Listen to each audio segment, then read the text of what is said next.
Hello student. तो CBSE के जो पेपर्स हैं, जो सैम्पल पेपर भी देखा है मैंने 24 के 23 के एग्जाम्स, तो एक पैटर्न सा है कि एक क्वेश्चन इस तरह का R1 R2 की रेशियो वाला, इलेक्ट्रिक फील्ड की, पोटेंशियल की, चार्ज डेंसिटी की। तो क्वेश्चन अगर आप 4-5 सालों के पीवाईक्यू इस तरह के करके देख लें तो मैं कहता हूँ कोई ऐसी शक्ति नहीं जहाँ आपका क्वेश्चन अटेम्प्ट ना करवा पाए। तो पीवाईक्यू करें ज़्यादा से ज़्यादा टॉपिक सीखने के बाद, सैम्पल पेपर है। तो आइए ये क्वेश्चन करके देखते हैं हम। A conducting wire connects two charge conducting sphere of radius R1 and R2।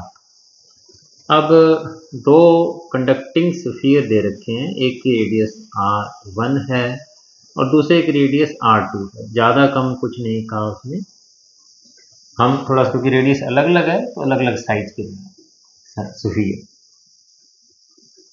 Such that they attain equilibrium with respect to each other. एक कंडक्टिंग वायर से इनको कनेक्ट किया गया। इक्विलिब्रियम का मतलब क्या है कि दोनों का पोटेंशियल सेम होगा।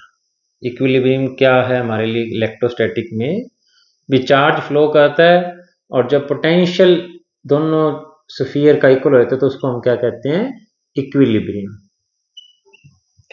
Distance between sphere is large. Large कहने का मतलब ये है कि ये दोनों एक दूसरे को अट्रैक्ट या रिपेल नहीं कर रहे। रेशियो ऑफ इलेक्ट्रिक फील्ड का रेशियो क्या है, E1/E2। तो पोटेंशियल इक्वल है दोनों का। एक बात हमारे काम आएगी, चार्ज दिया नहीं हुआ, रेडियस दी हुई है, तो हम पहले E1 लिखते हैं, वो होगा Q1 जो भी इसके ऊपर चार्ज है और Q2 इसके ऊपर चार्ज है। Q1 बाय में 4πε0 R1 स्क्वायर। तो इलेक्ट्रिक फील्ड होता है फोर्स पर यूनिट चार्ज। तो Q1 4π E2 जो होगा हमारा वो होगा Q2 बाय में 4πε0 R2 का स्क्वायर। चार्ज ही सेम नहीं है, क्या चीज सेम है, पोटेंशियल सेम है। उसका हम फायदा उठाएंगे अभी। पहले हमें जो पूछा है इसको देख लेते हैं। E1/E2 जब आपने किया तो Q1 बाय R1 स्क्वायर रह जाएगा और R2 स्क्वायर बाय Q2 रह जाएगा, 4πε कट जाएगा। अब Q1 और Q2 गिवन नहीं है, ना तो आंसर में है और ना ही क्वेश्चन में कहीं है, तो हमें इसको खत्म करना होगा। तो हम इस बात का फायदा उठाएंगे कि दोनों को कनेक्ट किया गया, पोटेंशियल इक्विलिब्रियम है, यानी पोटेंशियल दोनों का V1 = V2 है। अगर कनेक्ट नहीं किया तो दोनों का अलग अलग पोटेंशियल होता है। तो Q1 बाय में 4πε0 R1, पोटेंशियल का फार्मूला क्या आता है, Q by 4πε0 R, electric potential.